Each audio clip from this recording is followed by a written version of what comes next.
но за старт, за да можам да одработам платата. Читување на функцијата која ја извршува. Немаш право да покажеш, тоа не може да направиш. Имам. Добро, дајте само Можете да сте саркастични колку што дајте уште една минута сакате. реклами, а потоа да ги завршиме. Ајде, нека остане. Па тоа прашете го заев. Чека сега. Патот до пеколот е поплачен со добри намери. Прочистување на избирачкиот список. Уште не ќе го чистиме. Значи, ако расчистивме, а не расчистивме очигледно, тоа ќе биде некаде околу 9 часот, значи за 2-3 минути. Во времето на Бранко Црвенковски. Немојте така.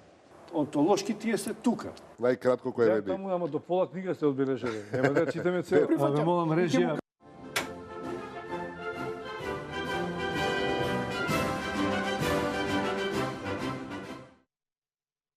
Почитувани гледачи, добро вечер во Аргументи.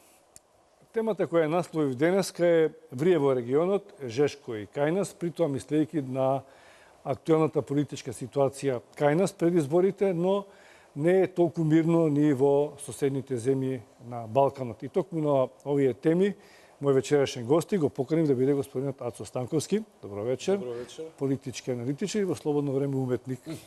Кога наоѓа време. Обратно да е, меѓутоа во земја кај што нема арт маркет и добри темели, нели, за бавење со уметност, Ја може сепак да се се шегувам, бавиме со политика. сепак сте вие уметник кој што добро ги познава приликите и во Македонија економски и политички, но е познавач и на регионот и особено на американските прилики каде што се уште врие. Но пред да го почнеме разговорот, јас сепак чувствувам, господин Станковски, потреба на гледачите да им објаснам дека оваа емисија требаше да биде на некој начин поделена на два дела.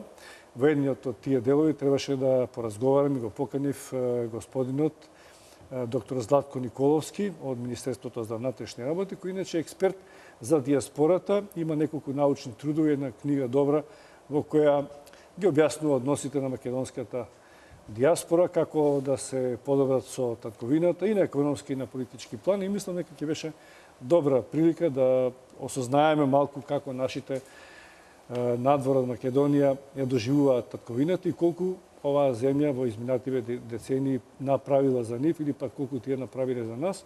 А и беше интересно пред изборите да видиме и политички малку како се организирани.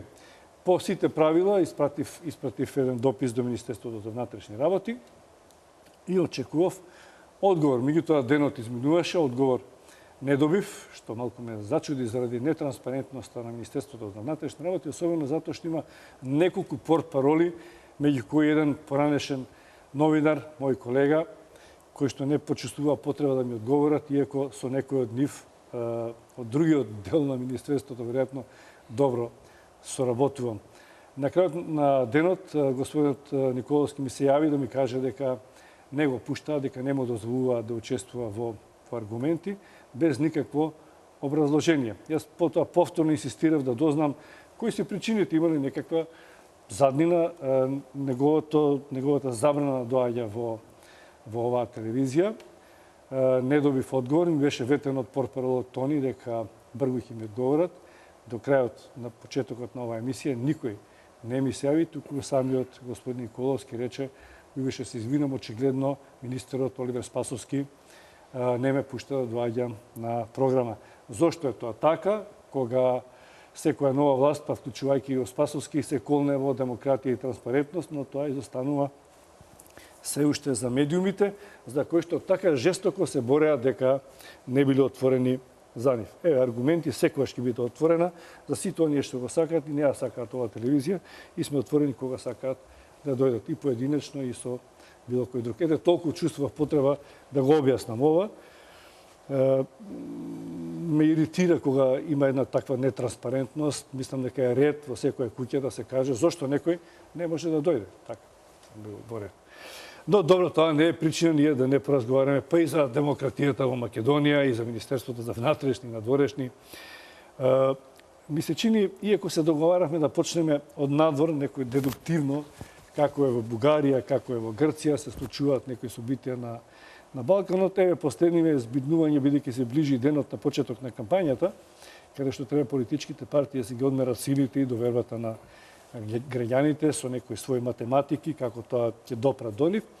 Стигнува од Берн, од опозицијата, и сега и лидерот на ВМРО ДПМН во Германија, додека во Швајцарија, во Берн е лидерот на СДСМ Зоран Заев. Пораките што таму ги упати во медиумите, гледам во медиумите има доста реакции. Не знам како ќе реагираат партиите, веројатно како ќе реагираат и граѓаните, гласачите останува пред нив.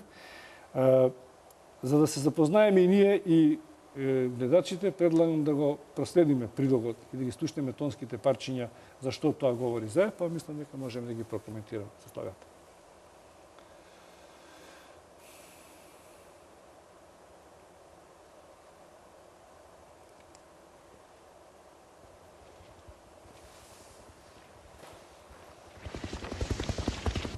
Да не ви изненади. Елит Стейкхаус, омилено место за љубителите на гастрономските задоволства, каде секој оброк испреплетува живописна низа од чувства. Менито нуди избор за сечи вкус, а врвот на задоволствата се вистинските американски бургери, стекови, ребра, пилешки крилца, ракчиња, во кои крткавото се меша со сочното, миризливото со вкусното, послужени по теркот на најлуксузните ресторани во светот. Првиот стейкхаус во Македонија, во склоп на хотелот Елит Плаза до универзална сала во Скопје.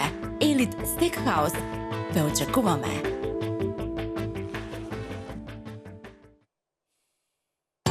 Ова не е обична наградна игра.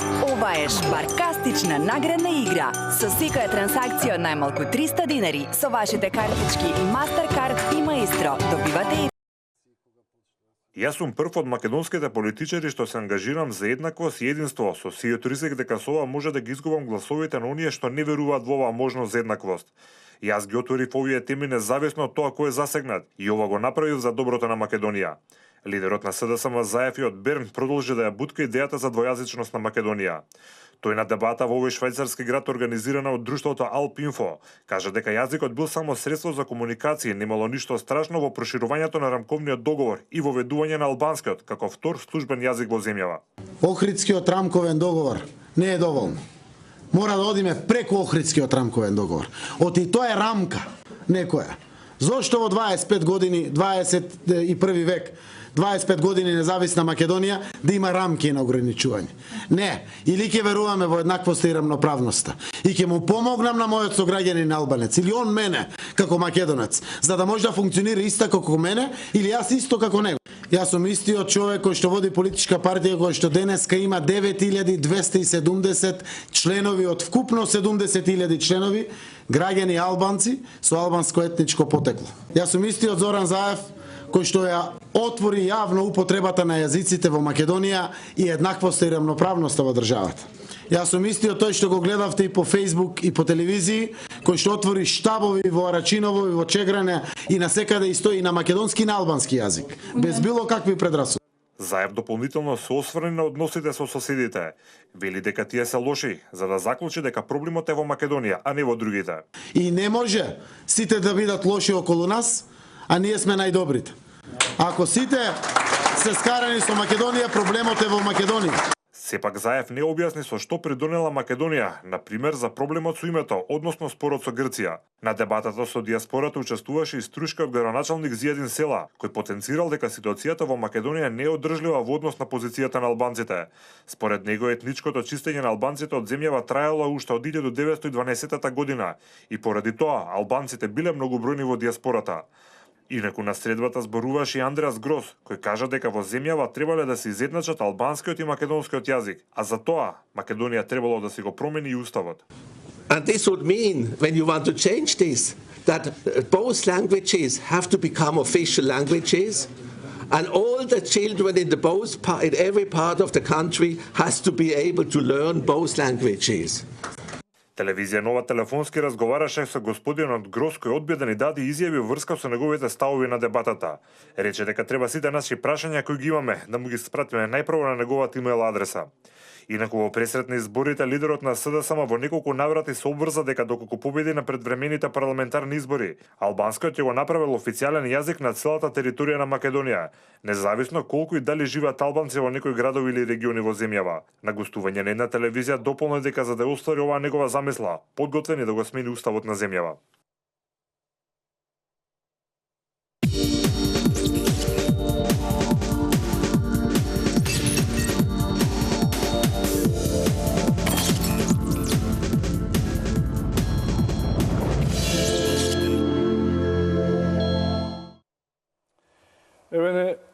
аргументи со господинот Тацо Станковски во Вриево регионот, Жешко и кај нас.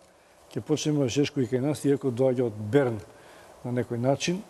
Господин Станковски, ние не сме политичка партија, очигледно ЗАЕВ и опозицијата свесно се одлучиле за отворено да говорат за нивната стратегија, таква е каква што е, и тој отворено говори дека јас прв ја отворив оваа политичка платформа за еднаквост меѓу граѓаните, албанците и македонците. Очигледно таргетот е освен македонски да се освојат и албански гласови, што директно задира во албанското гласачко ткиво. ЗАЕВ говореше пред албански аудиториум.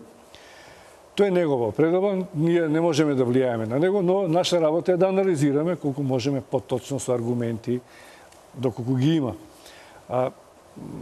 Прашувам логички, која е математиката, бидејќи во изборите се е математика? Секој глас е важен, веројатно и ВМРО, ДПМН, и ДУИ, и СДС тргнале кон гласачите и сметаат дека на овој начин ќе постигнат гласови кои што ќе им донесат победа. Но и самиот тој вели, можеби некој ќе изгубиме гласови од македонците, но ќе добиеме равноправност.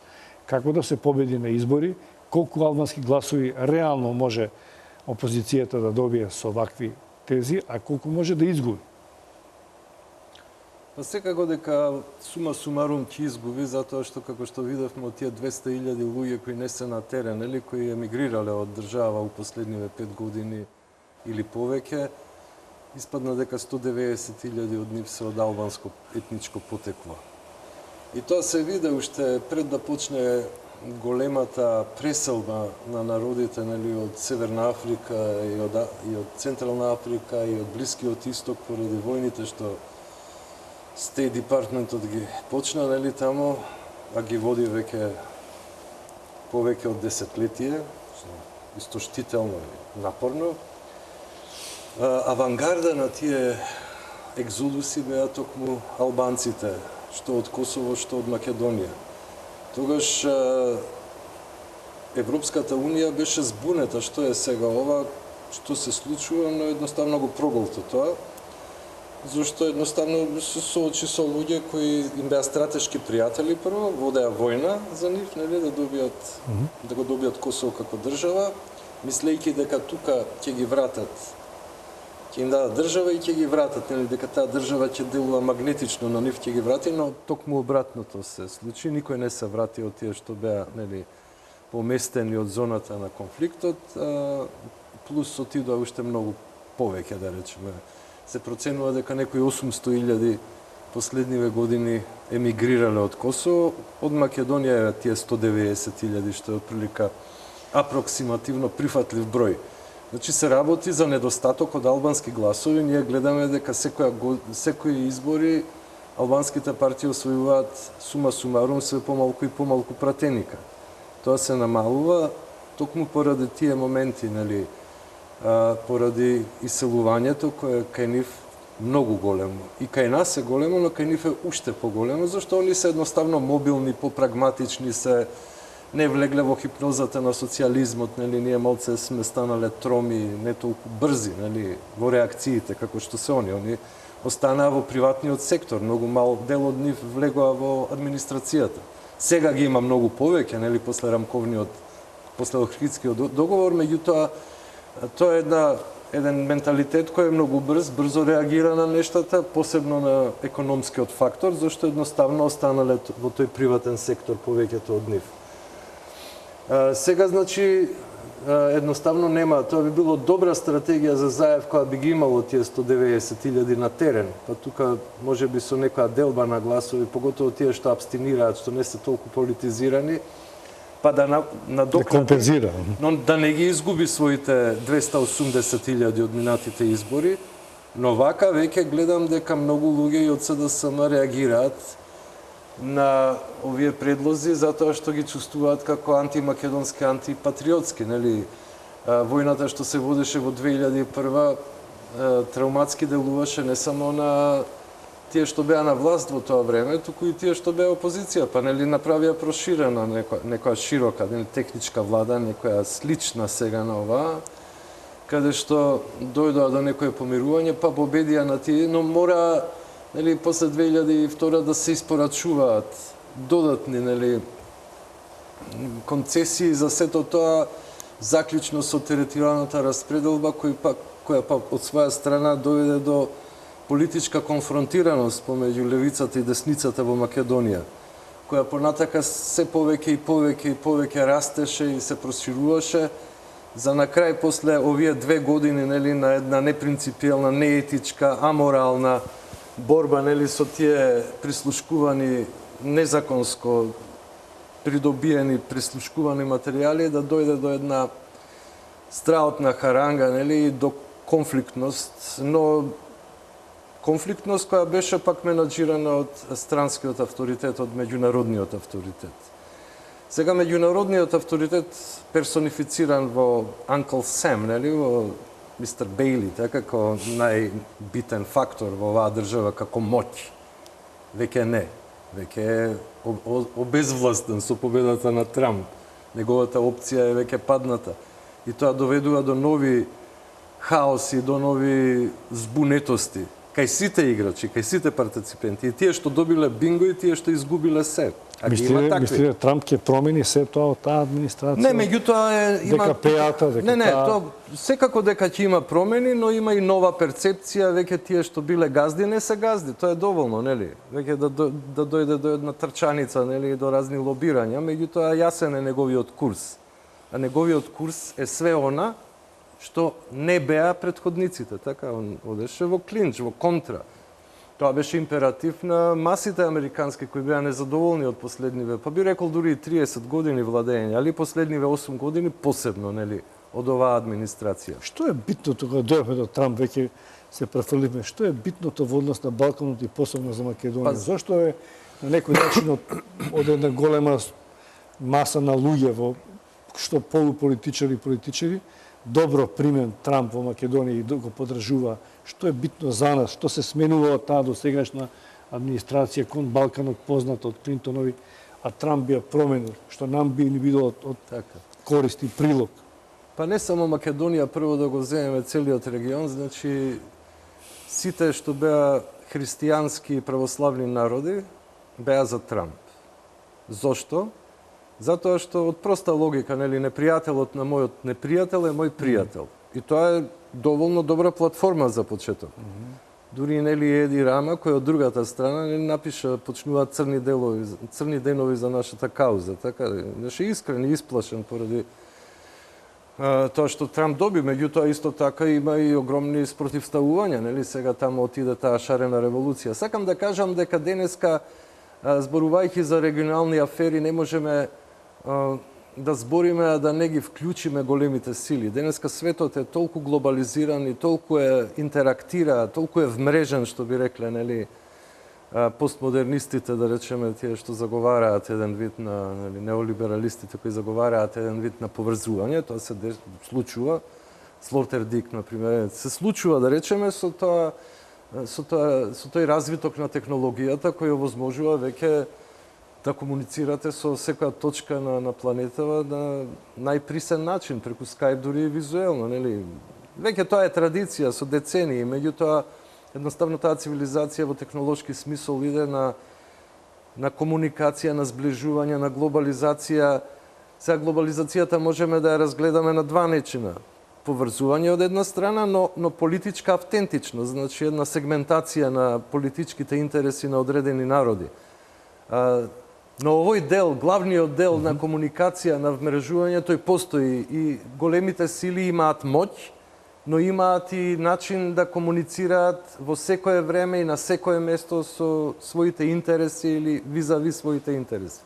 Затоа приказката во Македонија стана многу комплицирана сега пред се за господинот Заев, затоа што веќе тие што беа диригенти на неговото сценарио, на неговата, да речеме, симфонија, сега одеднаш се исклучени од таа игра и он не знае веќе што да прави, веројатно почнува да калкулира и како да е изгубен. Мислам, ова кокетирање со албанскиот фактор го внесува во губење на многу македонски гласови, традиционални гласачи на СДСМ, кои се патриотски, ако сакате, и националистички ориентирани, на еден мек национализам, кој би го нарекле патриотизам, така?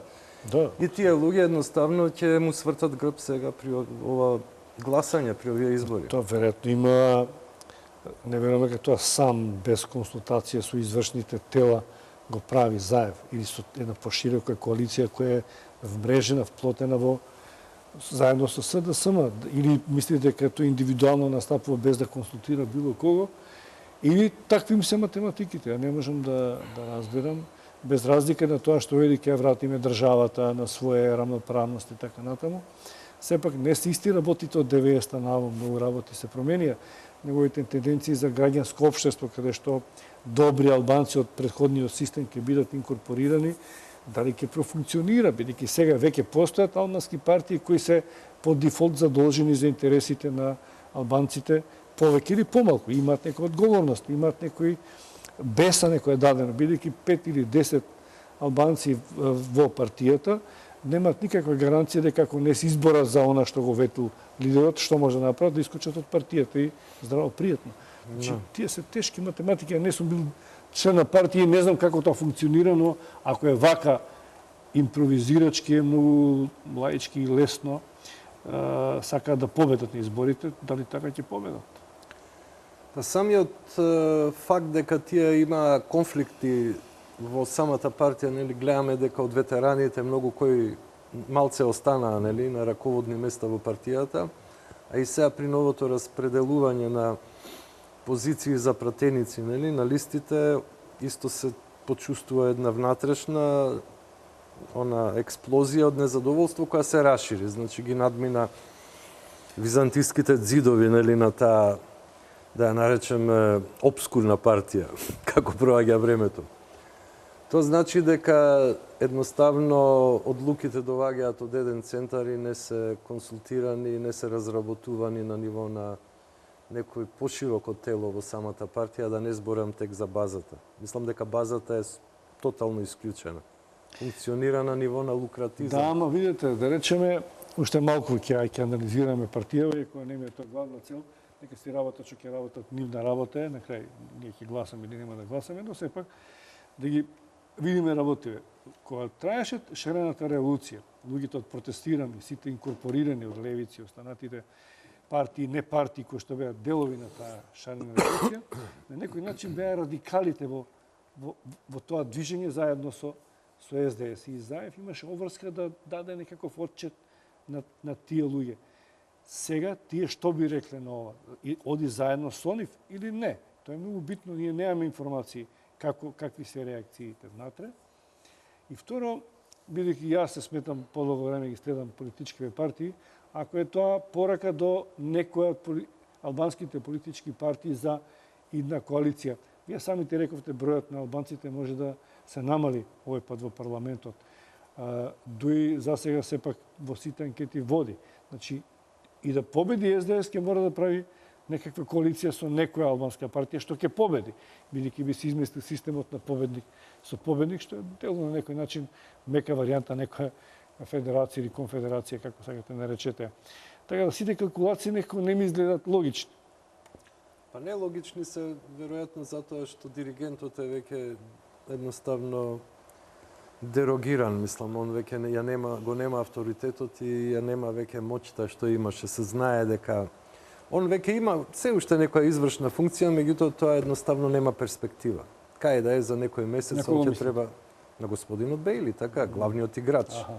Него никако не смееме да го заборавиме, затоа сега сите нешта се испомешани и втерани во хаос.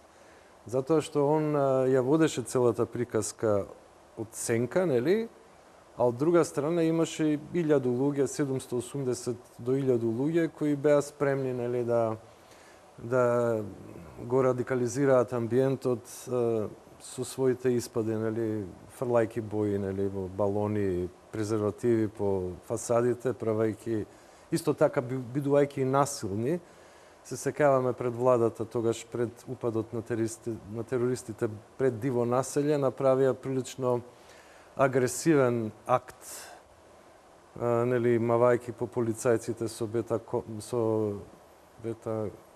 како се викаше тоа, бетонски плочи? Да, со бекатон. Што викаше која од дисциплина кичме, немој да бацаш бетонске плоче коз прозор. Со бекатон, бекатон. Урбанизм. Чудесно, веројатно нешто, некој механизам во мене го цензурира тој одвратен тип на оружје, примитивно колку, нели, и самата преисторија, тоа е аналогно на камен, нели. Во секој случај би рекол дека тука беше нивниот пик, и кога македонските институции успеа тоа да го совладаат, нели, прво со една гандиевска цврстина самите полицајци, а потоа со жестока интервенција, херојска, со 8, нели, полицајци кои погинаа во акцијата, веќе се виде дека тешко ќе му иде на тој, нели, на чадорот, на диригентот, да ги тера работите во смер на револуција. Значи, таа револуција беше тука веќе скршена, да не заборавиме дека имаше ангажман тука и од странски служби кои веднаш се ставија на владина страна. Не би рекол дека тука сигурно дошла некоја помош од истокот, од Пјутен и од кинезот, и од мандаринот кинески, од рускиот цар и од кинескиот мандарин, и едноставно тука беа приклештени, а веќе полека се приближуваа изборите. Тие беа сигурни дека Хилари ќе победи, но не победи, и тоа е веќе еден момент каде што целата таа приказка станува глобална. Значи светот тука се македонизира, би рекла. Ако американскиот амбасадор, господинот Бейли, го нарекувате шефот или чадорот како дел од Не, добро, тоа чадорот е комплексна ситуација, тоа е цел еден мозаик, не знаеме дали тоа е личност или повеќе личности или некој тип на, да речеме, некој тип на комбинација од разни структури, нели?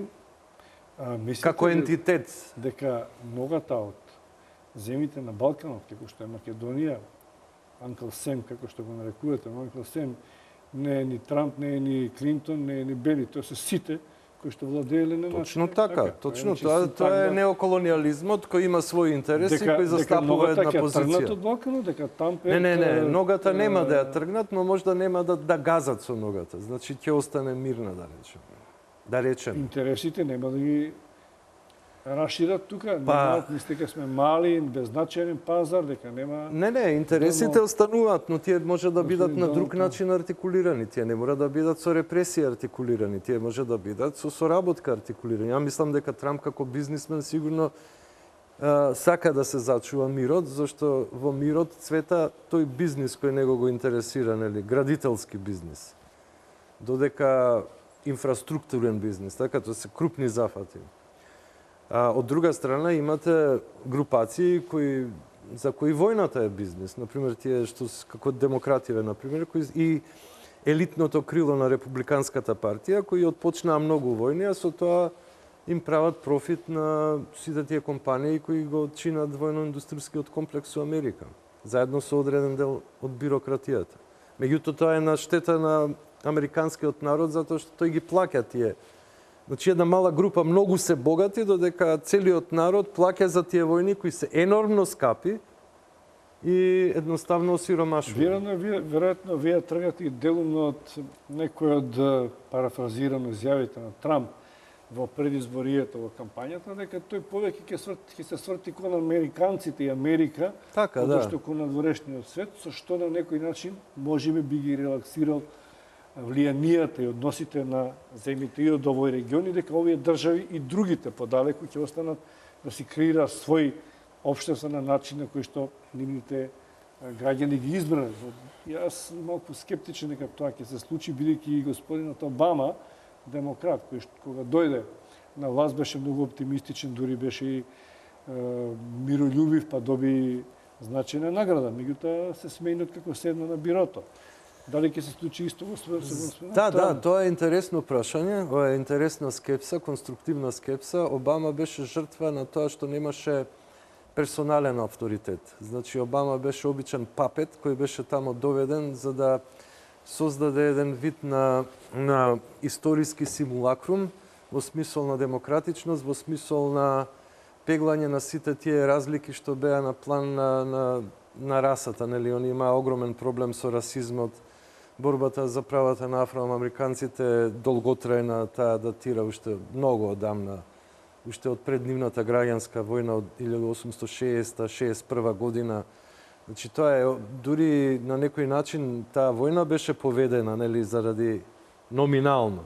Фактички се работеше, нели, за да се добијат човечки ресурси за работа во индустриализираниот веќе север, па и тие робови што дремеа тамо на југот требаше да се помакнат, нели, да се потргнат кон северот, да бидат запослени во фабриките, да им ги одземат, да бидат полезни, да. Тоа беше револуција буржуазија. Точно така, тоа е буржуазка револуција, да, контра југот кој е феудален, кој остана во некои феудални рамки. Така што, значи, ова да не зборам за Мартин Лутер Кинг и така за тие, за Малколм Икс. Значи, Обама беше план на неолибералите да се стави точка на диспутот околу расизмот, нели? Таа точка да се стави и сега Хилари требаше па женското прашање да го реши. Значи, проблемот на демократите, тоест на неолибералите, во тоа што они мислат дека со формални некои зафати ќе можат суштински прашања да решат. Значи, нити тој беше председател во вистински смисол, нели, како авторитет кој ќе има сила да каже нешто, а мислам дека во последниве 30 години кој би бил последниот, може би последен човек со авторитет бил Џон Фицџералд Кенеди, кој беше убиен во атентат. Така после тоа гледаме све папети, нели? Нешто покажа некое хумано лице и доследност Картер, меѓутоа и тој пропадна некако ептен со тој Иран гейтот и така. Како и да е, во секој случај, мислам дека се работи за едно големо премрежие. Американскиот народ не беше задоволен и он застана зад Трамп и како едно големо сенародно движење победија.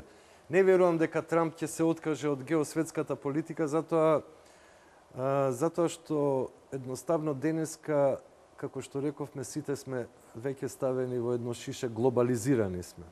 Но тој може да се сврти на некој начин кон одреден тип на конзервативизам во смисол на неизвезување на својата идеологија.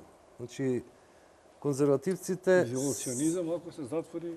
Не е тоа изолационизам во оној класичен смисол од 19 век, да речеме, на изолационизам, туку е повеќе како обид да се поправи ситуацијата во земјата, а воедно да се поправи ситуацијата во надворешната политика на Америка, затоа што се стекна со многу непријатели. И мислам, кога се работи за империите, дури и за помалите држави, синхроно иде тоа пропагање од внатре и пропагање надвор. Така пропадна и Римската империја, така и сите, и Британската империја, и Советскиот сојуз. Значи, вие кога имате деструирање внатре во внатрешните структури на системот, исто така ќе се почувствува дали зголемена агресивност, што е плод на несигурност, што е плод исто така можеби на губење на моќта, на авторитетот. Ја мислам дека Америка никогаш не била толку многу непопуларна како што беше во овие последниве неколку години за време на владењето на овие неолиберали, нели, во човек го и Обама, мислам. Секако да, Обама како човек можеби е тој симпатичен, шармантен човек, меѓутоа едноставно нема он сите американски се сила, така шармантни, на некој начин малце се. Да, мислам и дека не е запознаен, да, со полно работи, мислам дека Трамп е многу подобро запознаен со многу нешта. Така да, мислам дека Трамп исто така има, да речемо, настапи неколку пати од позиција на теорија на конспиративност. Што значи дека тој промислувал и некои скриени работи во американската и светската политика. Ама многу би популист го нарекуваат. Дали секој народен водач, секој народен водач е популист. Не, баш така. Ама ајде. Еве, за Нелсон Мендела не го нарекуваа популист. Не народен водач популист, кој што игра со ниските страсти на граѓаните. Значи, он не е лидер кој што ќе ги издигне, туку ги задоволува нивните чувства и барања. Махатма Ганди, кога се појави, Черчил за него рече не само дека е популист, туку дека е простачки факир, кој ги заведува индиските глупави маси. Не, тоа е уште пострашно од популизам. Тито беше популист, Мао беше популист, Сталин беше популист, Клинтон беше популист. Што правеше Клинтон во екот на својата кампања, нели, за бомбардирање на СР Југославија? Сите тоа се типови на помек или по голем тип на по-интензивен тип на популизам. Меѓутоа тоа не е лидер. Лидерство е нешто друго. Не, ама тоа е сегмент. Популизмот е како еден вид, да речеме, сегмент во арсеналот на политичката понуда, нели? Тоа е... Ако се задоволиме сите во светот со популисти, тоаш ние нема да мрднеме напред, ќе останеме на турбо фолк, на меѓутоа ниски задоволства, кич, шунди, не мора да значи па вие све нема ништо да направите. Значи, не таа теза. Денеска тоа е многу попрожвакано веќе. Популизам може да биде све што привлекува маси. Значи и Цеца Ражњатовиќ привлекува маси, но и Ролинг Стоунс и привлекуваат маси. И сето тоа може да биде согледано како еден вид на популизам.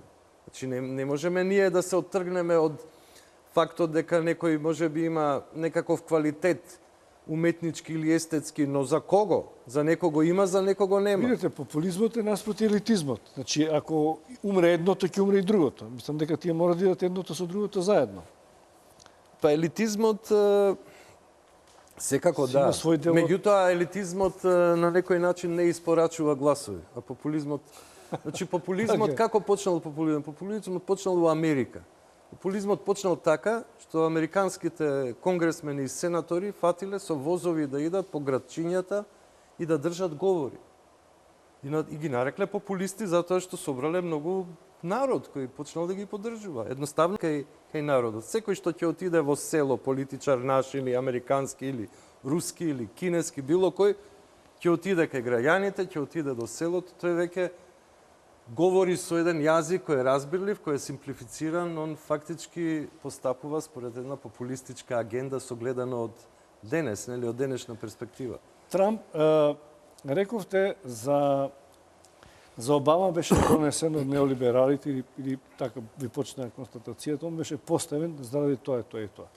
Значи беше поставен од некоја структура, што јас лично не ја познавам, но верувам дека постојат такви моќни здруженија, асоциација на банкари, на политичари, на некои старци со тешки прстени, со долги бради и да, веројатно. Но моќни, мислам дека така функционира светот. Кој го постави Трамп? Сам дојде, бидејќи од него дури и републиканците се откажуваа своевремено. Веројатно сега, бидејќи ги добие Сенатот и Конгресот, ќе мора да се инкорпорираат во неговата влада, но дека самиот се излактал да стигне само со своите пари, не верувам дека мора некој да го поттурнал. Барем мислам дека така функционира. Па Трамп е исто човек со огромно, мислам, досие со педигре кој е големо, со биографија силна. Самиот факт што 6 пати банкротирал и пак се враќа на сцена, значи дека е неуништив, дека е жилав. Спайдермен, така е, суперхиро. Како и да е, не е тоа дека он нема поддршка, он сигурно има поддршка зашто американската моќ е многу комплицирана, многу комплексна, како еден мозаик. И сите тие понекогаш имаат спротивставени интереси, па доваѓаат во колизија, нели, едни со други. Сигурно дека тој елитен фактор во американската републиканска партија се откажа од него. Факт е, и тоа едноставно беше како по сценарио да идат, затоа што предпоставувам интересите на повеќето луѓе што беа концентрирани во Волл Стрит, околу војно-индустрискиот комплекс и тие структури, нели, и банкарите секако.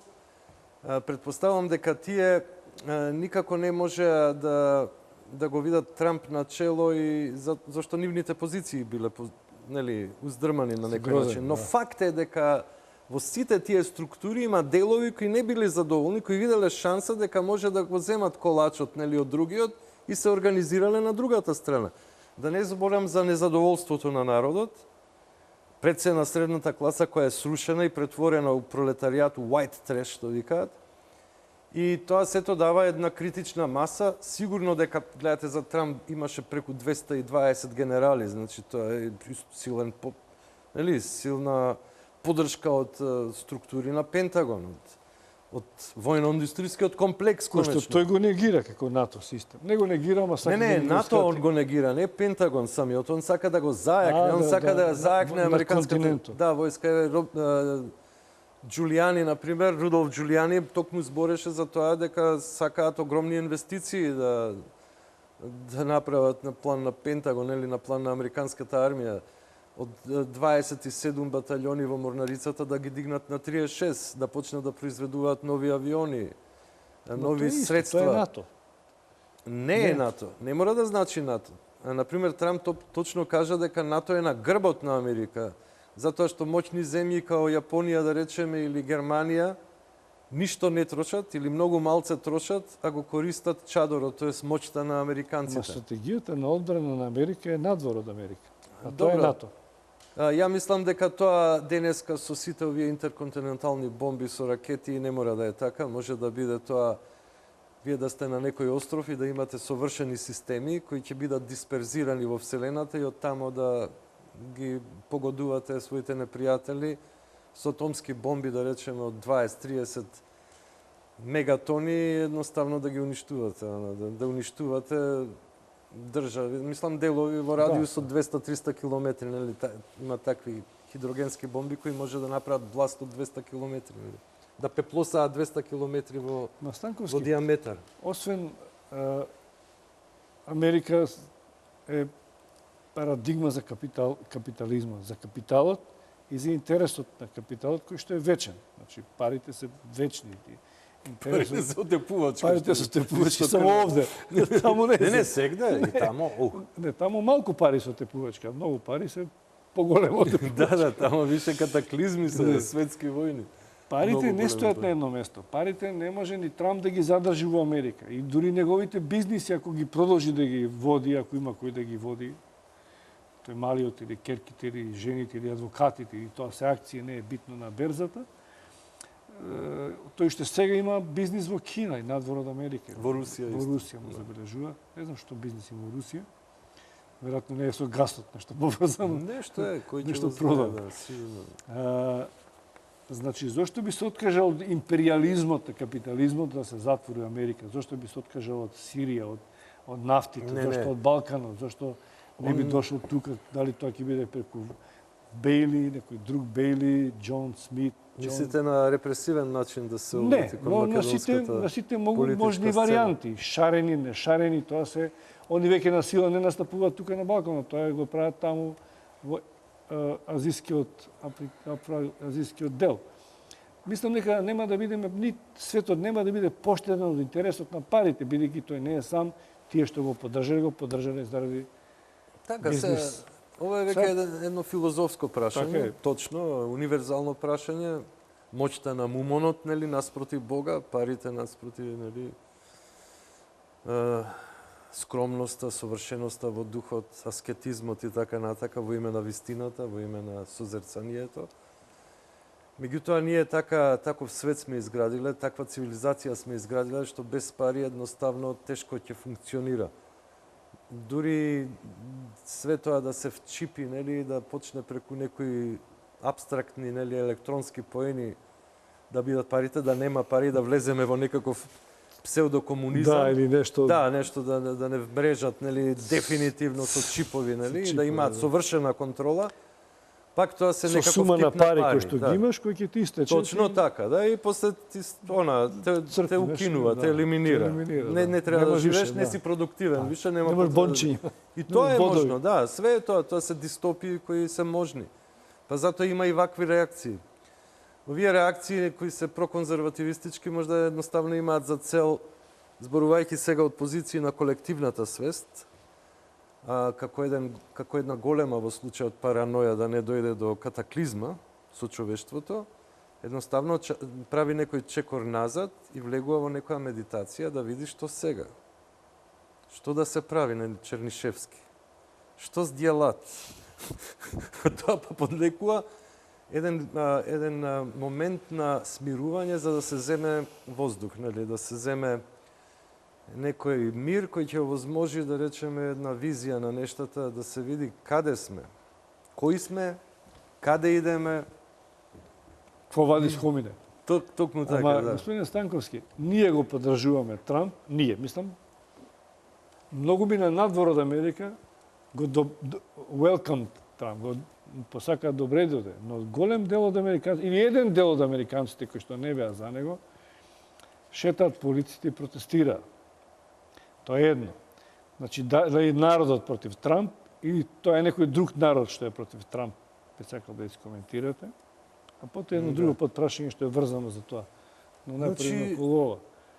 Вака, тоа со протестите можеме да го гледаме на неколку нивоа. Прво да го гледаме како мода, нели? Од секогаш имало еден тип на мода, но тоа е најповршниот начин на гледање на нештата.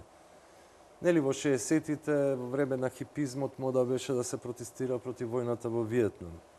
Подоцна нешто против војната во Афганистан, па нешто подоцна против војната на Фокландите. Така и све така ќе биде до судниот ден, нели? Се протестира, се изнаоѓаат нови модуси на протестирање.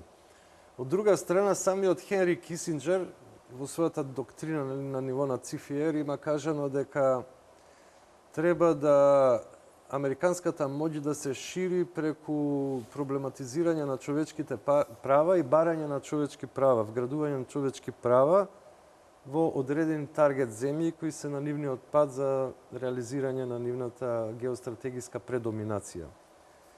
Па од тамо уште, значи, во 60-тите и 70-тите е направена таа стратегија, каде што американската моќ, нели, американскиот империализам наоѓа одредени опозицијски групи, ги финансира, ги развива, им дава моќ, дури со луѓе кои се експерти, нели, за војување, специјалисти, нели, имплементирани тамо во тие структури, додека не ја постигне целта. И постигна многу цели, например, во Јужна Америка беше главно експериментално поле за тие нивни обиди. Да се сетиме како беа скршени многу држави. Чиле, например, со Пиноче, тоа беше типичен таков тип на преврат, што го направија. Па сега кој му го прави? Многу. Ова исто сега дома им се случува? Сега се врати тоа. Кој му го прави тој преврат? Сам на себе не? Затоа што претпоставуваме предходниот систем кој што предизвикуваше само го враќа на... Би рекол дека они се заборавија на домешен план, влегувајќи во таа идеализирана слика за себе си како најголемата империја во историјата на светот, после која ќе престане, нели, историјата по Фукујама, нели, последниот човек, крајот на историјата и така натака, веројатно тие едноставно изгубија контрола на домашниот терен. И од кризите кои се создадоа негде, нели, 2007-2008, со тој огромен банкрот, некои тоа го споредува со големиот крах на берзата од 29-та година, нели, големата депресија. Едноставно тука веќе целата американска средна класа потона и дојде до една огромна дискрепанца помеѓу богатите и сиромашните. 1% богати наспроти 99% сиромашни, а средната класа која требаше да биде некаква тампон зона, таа едноставно исчезна и добивме дури еден класичен судир помеѓу пролетаријатот и богатите, сличен на она што во 19 век се случуваше. Меѓутоа, како нема веќе организирана лева сила, нели, социјалистичка, комунистичка сила, едноставно таа се потроши во 20 век, не наоѓајќи го својот вистински модус на владење. Едноставно се случи тоа да они од внатре се обрушија и останаа маса недовршени работи на светски план. Но се виде дека они немаат моќ со самото ангажирање на Русија во Украина прво во Грузија, па во Украина, па на крај во Сирија, се виде дека они немаат ни надворешен план веќе моќ, дека веќе на терен, значи ги губат војните. Така што одеднаш, кога се соочувате со некој лимит на вашата моќ, тоа како бумеранг, точно така, добро го кажавте, се враќа, но со една негативна енергија ја уништува токму владеачката класа која формирала таа структура, а тоа не е од скоро. Тоа е формирано веќе, би рекол, дури од убиството на Кенеди, почнува со формирање на таква една, би рекол, олигархија која функционираше сите овие години. Едните беа задолжени за европскиот, за христијанскиот дел, тоа беа демократите, да го уништуваат, нели, од позиција на либерализам и атеизам, а другите, овие христијаните, нели, крстоносците беа задолжени да го уништуваат исламскиот, и будистичкиот, и хиндуистичкиот, и сите други светови. Во секој случај, таа приказка сега дојде до својот пароксизам и таа е толку искомплицирана и сега едноставно таа моќна класа која се формирала, која е малоубројна, но е моќна финансиски, може да плати луѓе. Сега доваѓаме до вториот, до наличието. А наличието е платените демонстранти. Самиот, нели, Трамп ги посочи како такви. Сега вака, имате 2,5 криминалци во Америка, кои се емигранти, кои имаат криминални досиеја, кои не сакаат со вагони, како во времето на Фирерот да бидат враќани, или како Тодор Живков што ги враќаше турците, нели, ги селуваше фактички, правеше етноцид, со вагони, нели, ги праќаше у Турција и после не дава да се вратат назад. Така исчисти можда неколку стотини илјади турци од Бугарија. Клинсинг, што би рекле. Ова би било слично, само на овој план. И уште 11 милиони други кои не им е регулиран статусот. Тоа е една огромна армија од 12, 13, 15 милиона луѓе, плюс тие што се на некој начин инволвирани, кои веруваат во демократите и во нивната концепција, кои се пролиберално настроени. Но тоа не го решава проблемот. Мене малку веројатно тоа сегдека така народот Брекзит кога се случуваше, никој не веруваше. Ми се чини никој не веруваше дека ќе се случи. Па дури ни британците. И сите мислеа дека другиот ние ќе гласаме да за ова, но генерално знаеме дека мнозинството нема да гласа за Брекзит. И утредента се чудеа британците што сите самите изгласале Брекзит. Така и во Америка сега. Никој не веруваше, сите ќе ти велеа ќе победи Клинтон. И кога се разбудија, кога си го изгласаа Трамп, јабе вика, ние не требаше овој да го изгласаме. Да, ама не сите анкети. Но не сите, главните. Корпорацијските медиуми. Нека и така. Пак кои се гравитираат околу елитата, нели ова? Но знаете што, не случајно луѓето велат, добро сега овие протестираат, нека се 1000, 2, 5, 10. Ако изгледат тие што го поддржаа, во секое време можат, нели, ние на Балканот упорано го доживеавме тоа револуција контра револуција, па и во Турција, тука поблиско ние едните и другите да прават протести и митинзи, таму веројатно тие се уште си молчат. Меѓутоа, се иницираше нешто, барем еве ќе прочитам веста, група на електори од Американската сојузна држава Колорадо се одлучни да го спречат Доналд Трамп да влезе во Белата куќа. Дали е тоа реално можно или не? Значи, групата Хамилтон електори, како што себе си се нарекуваат, се обидува да убеди 37 републикански електори од државата Колорадо за на електорскиот колегиум на 19 декември да гласаат против изборот на Трамп за 45-ти председател на САД. Има се тука објаснување дали може или не. Па сега гледате, законот секогаш може да се толкува вака и така и ние го имаме тоа искуство со толкување на закони вака и така, нели? И тоа не доведе до одредени дереджиња кои беа неповолни и непожелни.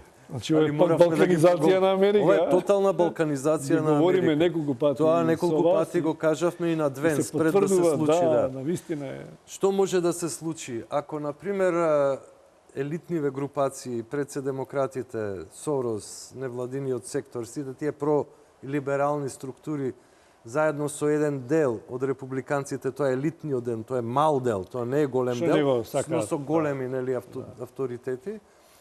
Ако тоа се случи, тогаш може да најдат тие па на апрайзинг, кој нема да биде вака шараден, нели, хомосексуален, да речеме, циркуски, нели, повеќе декламативен, отколку,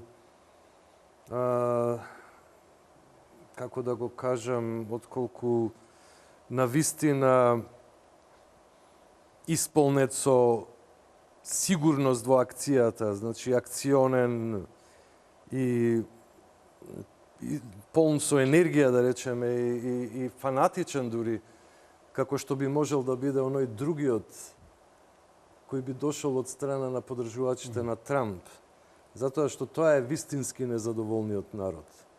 Тој е народ кој е наоружан, тој е народ кој склон кон оружје. Ова се некои хипстери, така, кои повеќе се фолираат отколку што се навистина во тој концепт, но ако реднековите и white trashот ги земат своите пушки, нели? Тоа ќе биде страшно по овие. Ќе биде, пошто тоа се тие борци, тоа се тие луѓе кои се бореле за Америка, кои убивале за Америка, така? Овие се фолиранти. Луѓето на Сорос се фолиранти. Има меѓу нив професионални убици, но тоа е мал број. Видите што вика, вообичаено е електорите да гласаат според резултатите на гласовите на гласачите, но во половина од американските сојузни држави нема законски прописи за така да мора да биде, а 12-тиот амандман од Уставот на САД им дава одредена слобода да гласаат спротивно од тоа што го ветине пред изборите.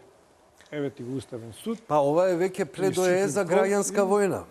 Ако, например, некој од овие лектори едноставно, електорски коледж, нели, ако едноставно тие почнат да ги обструираат изборите, тогаш тие го обструираат и политичкиот систем во Америка, а тоа води кон една анархија и дистопија, нели?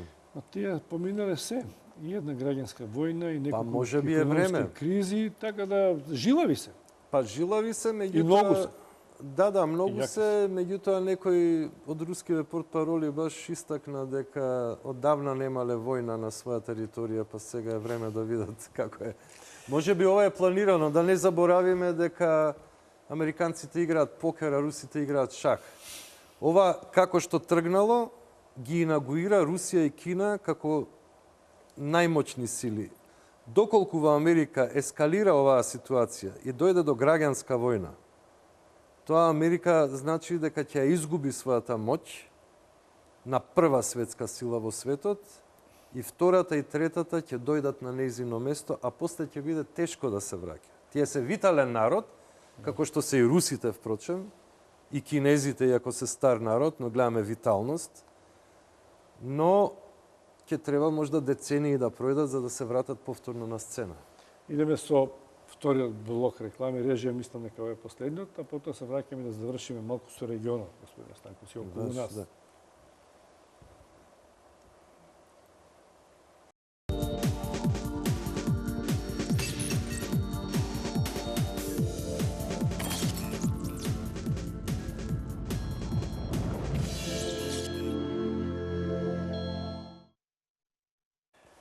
Ова се аргументи, реплика, контрреплика, до компромис може ќе дојдеме.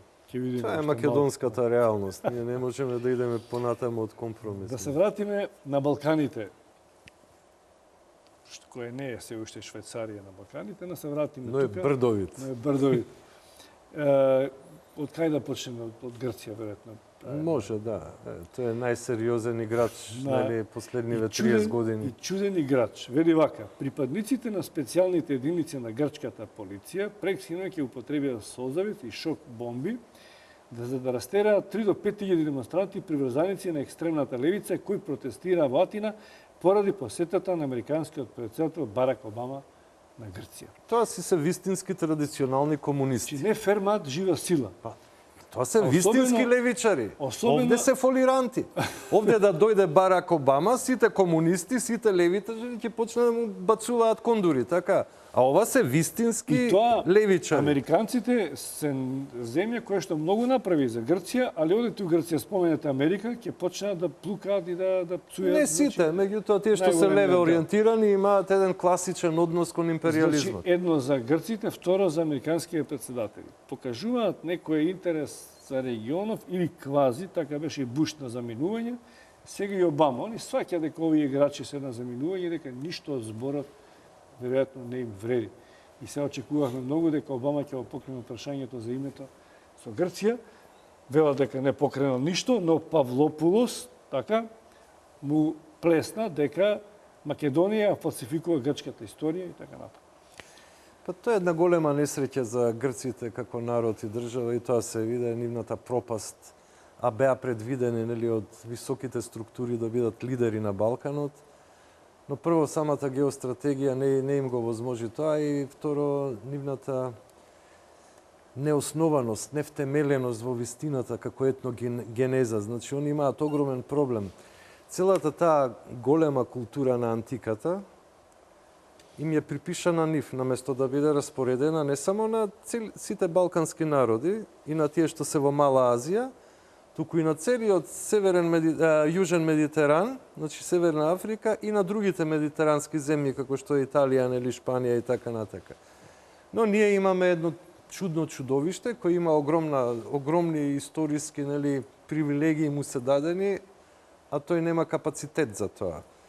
Така што тоа е народ, раса, религија, све во едно. Мислам, тоа е, како да ви кажам, еден момент на една тотална илузорност, која е веќе век и пол градена. И сега они едноставно влегуваат во таков тежок шовинизам, што не може да излезат од тоа. Инаку Барак Обама не дошол ни да просведува за македонското прашање, нити нешто... Дојде да прошета да види. Дојде едноставно да побара пари од Грција, за да се финансира и понатака Демократската партија, затоа што сега им предстојуваат денови на водење една шарена револуција, парите се многу потребни. Треба 12 милиона загрозени, значи мотивирани, што се вика, загрозени од Трамповата администрација и мотивирани незадоволници, легалци, да бидат плаќани за да бидат поревностни во работата. А 100 милиона му дадо веќе грчкото лоби на Хилари Клинтон во овие избори. Че 100 милиони инкасира од грчкото лоби во Америка. Се дужни. Одиме во Турција. Дужни и ружни. Турција е исто така еден чуден феномен кој што предизвикува во Македонија и во регионот различни реакции со потези кои што се и оправдани и неоправдани и помалку оправдани, значи не контраверзни состојби, кои како ги гледа работи, глобално или локално. Лидерот на Турција смета дека Западот е на страна на исламската држава. И како доказ го наведува фактот дека вооружувањето, кое што е запленето од джихадистите, е произведено во западните земји. Тоа е точно. Тоа е констатација која и Пјутин ја исто така, нели, ја констатира, и други релевантни фактори. Да, аналитичари, тоа е веќе аксиома на некој начин. Но видете, Турција веќе изградила 269 километри од зидот на границата со Сирија и планира целосната изграда да заврши 2017 година. Во рамките на проектот Систем за физичка безбедност на границата, предвидено да биде изграден зид од 825 километри. Тоа е Израел, што Трамп ќе го направи со Мексико, да. Значи зидови.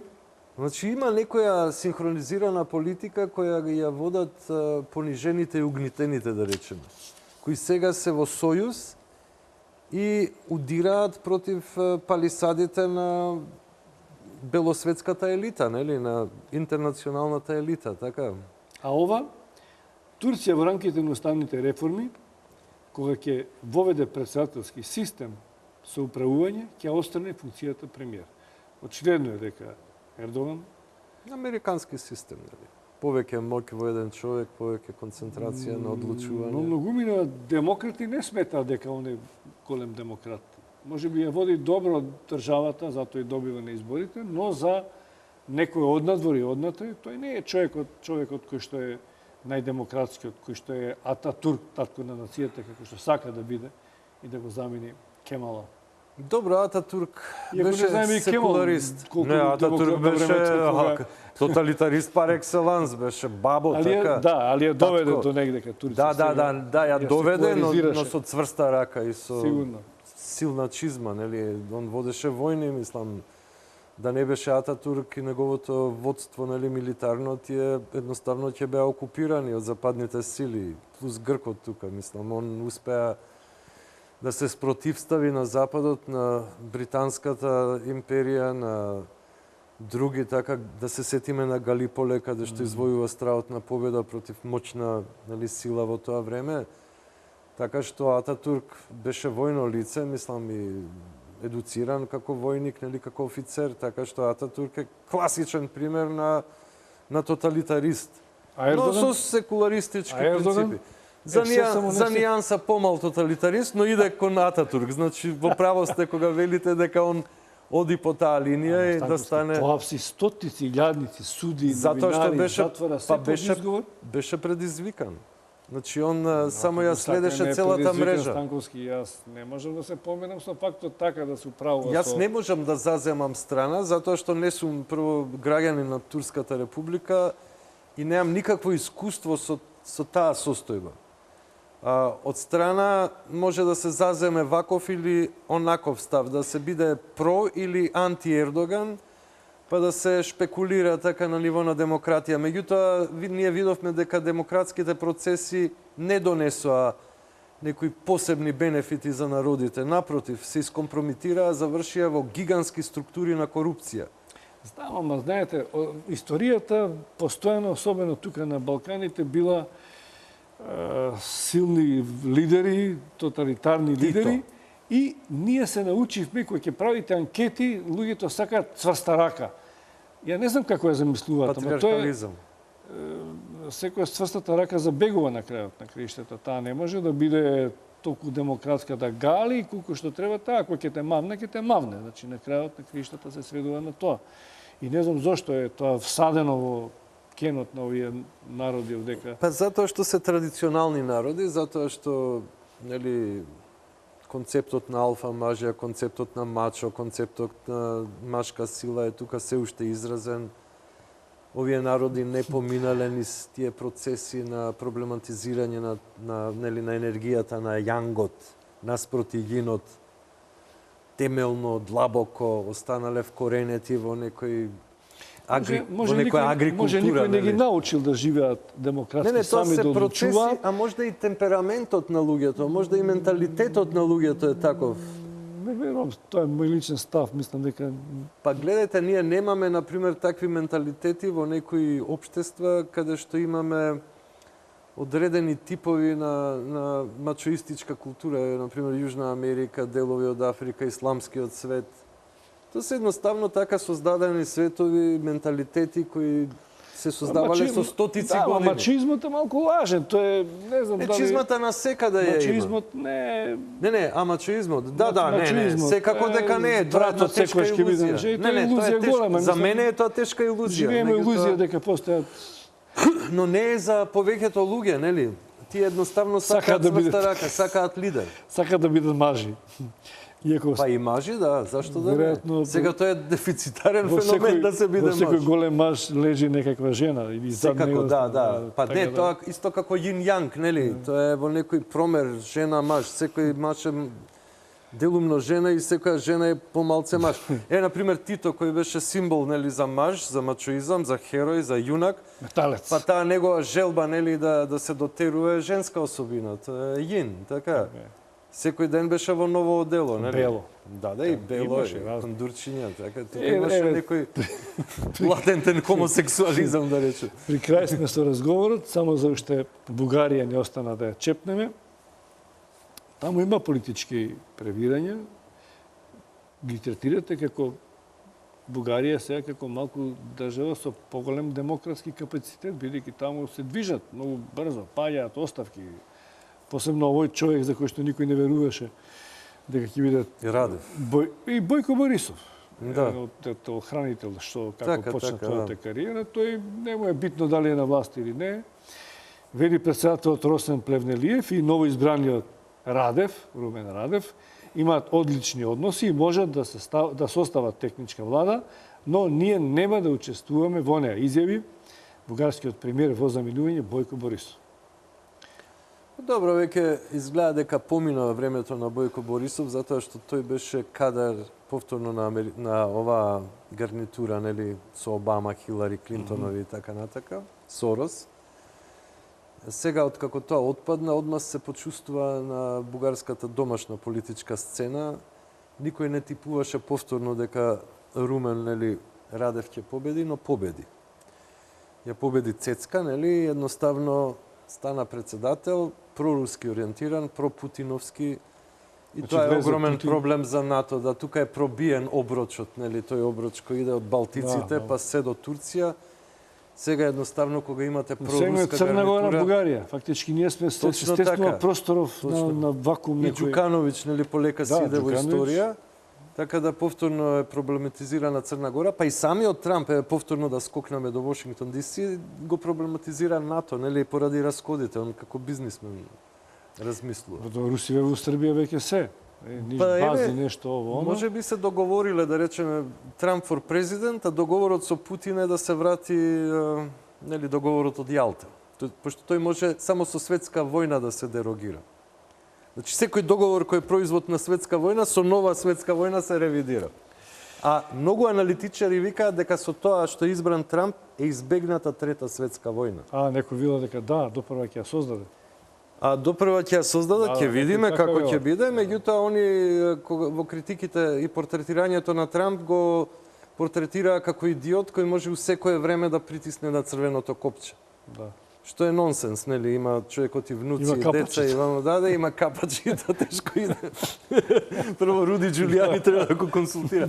Но како и да е ова со Бугарија е една промена, ќе ја гледаме и понатака, исто и Орбан е пријателски расположен кон Путин, нели? Тука се разбираат, а и Ердоган. Значи тука не е само преку Бугарија пробиен тој обрач, нели, тој коридор кој оди од Балтиците, нели, преку Полска, Чешка, Словачка, Унгарија, така натака све до Турција. Туку и во Турција, самата Турција, би рекол и самата Унгарија. А имам чувство дека и словаците и чесите нешто на чуден начин ние сме оаза на мирот уште. Ние сме она дупка во геврекот, така? Ние сме секогаш со најакиот. Ние, мислам, гледате, и покрај ова што се случи, полни устите се на сите политичари, НАТО, ЕУ. Така треба да речем. Веројатно се лоботомизирани. Не. И веројатно за да се бавиш со политика во оваа земја треба цело време како папагал да повторуваш НАТО, ЕУ. За мене тоа е веќе пасе, мислам, потрошена варијанта. Треба да се размислува, да се биде инвентивен и ефективен во размислувањето и на наоѓање стратегии, а не да се возите цело време на еден идиотизам НАТО ЕУ кој полека пропаѓа. Еве, например, Најџел Фарад мислеше дека ќе пропадне, како и со, нели, референдум во Шкотска, па си заспа човекот додека да не беајќи се дека нема да се деси Брекзит, сад станува цабајле Брекзит, така. Нешто се случува со планетава. Станковски ви благодарам. Молам. Што завршиме разговорот пред Третата светска војна. Не, сега веќе нема да. Ја мислев последниот пат кога се сретнавме дека ќе заврши светот во нуклеарен холокауст. Требаше 3 жени, од страна на илуминатите 3 жени требаше да го Тереза Меј, Ангела Меркел и Хилари Клинтон, меѓутоа се едната жена е повлечена, 2 жени тешко му. Треба да бидат 3 грации за да го... Исто како со СЈО, нели, некоја копија. Све е во све е тоа копија на еден ист систем, кој сега се распаѓа. Ви благодарам за анализите што ги направиме. Молам. Мислам да беше интересен разговор со вас. Ми беше задоволство. И мене исто. Вам, почитувани гледачи, благодарам на вниманието и дојдување пријатно.